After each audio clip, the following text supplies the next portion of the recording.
Welcome back to the show. Today we're diving into a topic that sounds dry on paper, but is actually a huge deal for anyone thinking about retirement and home equity. Oh yeah, we are talking about reverse mortgages, specifically a potential shakeup at the federal level that has some industry veterans sounding the alarm. Right. Usually when we talk about government red tape, people want less of it. But in this case, cutting the red tape might actually be dangerous for seniors. Exactly. So here's the scoop.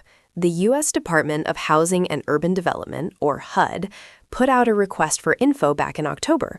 One of the ideas floating around? Removing the requirement for housing counseling before you get a reverse mortgage. Wait, really? I thought that counseling was the main safety net. To make sure grandma doesn't sign away the house without understanding the fine print. That is exactly the concern.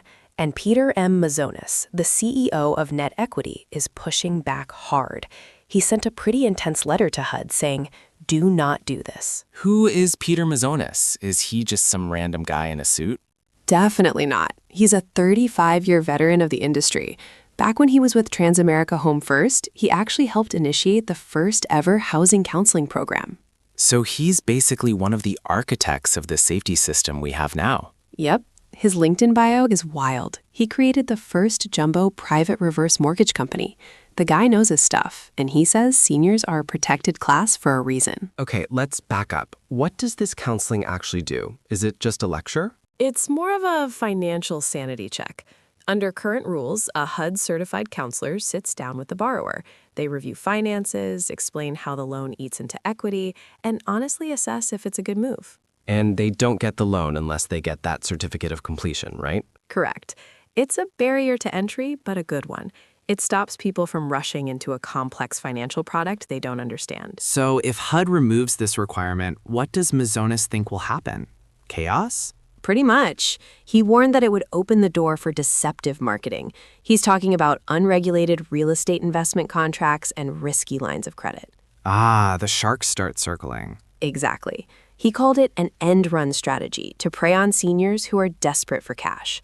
Without that neutral third-party counselor, there's no one to say, hey, this is a bad deal. It feels like we've seen this movie before. Didn't we learn this lesson in the late 2000s? That is exactly the parallel Mazonis drew. He pointed to the financial crisis, negative amortization loans, HELOC resets.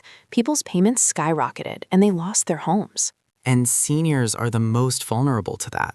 If they lose the house, they don't have 30 years of working income to bounce back. Right. He's arguing that removing safeguards is basically inviting history to repeat itself. Okay, but to play devil's advocate, why would HUD want to remove it? Is the counseling broken? Well, another group, New View Advisors, suggests that maybe the counseling has become just a check-the-box step. They argue the products are so confusing now that the counseling is watered down and ineffective. I see. So their argument is it's not working perfectly, so let's scrap it. Or at least, let's simplify the products first. But Mazonis thinks scrapping the counseling is throwing the baby out with the bathwater. There's actually a second layer to Mazonis' feedback. He's not just worried about the counseling, he's worried about the loans themselves. How so? He says the government-insured program, the HECM, has weakened servicing standards. Basically, when these loans go bad, they get assigned back to HUD, and the government gets stuck with poorly maintained homes. So the taxpayers are left holding the bag for houses that are falling apart? Exactly. But Mazonis doesn't want to kill the program. He wants to redesign it. He thinks there should be specific funding for home maintenance included in the loan. That makes sense. Keep the house in good shape so it's actually worth something later. Right. He also thinks we should limit these government loans to lower amounts, conforming loan caps, and push the expensive, high-value homes into the private market.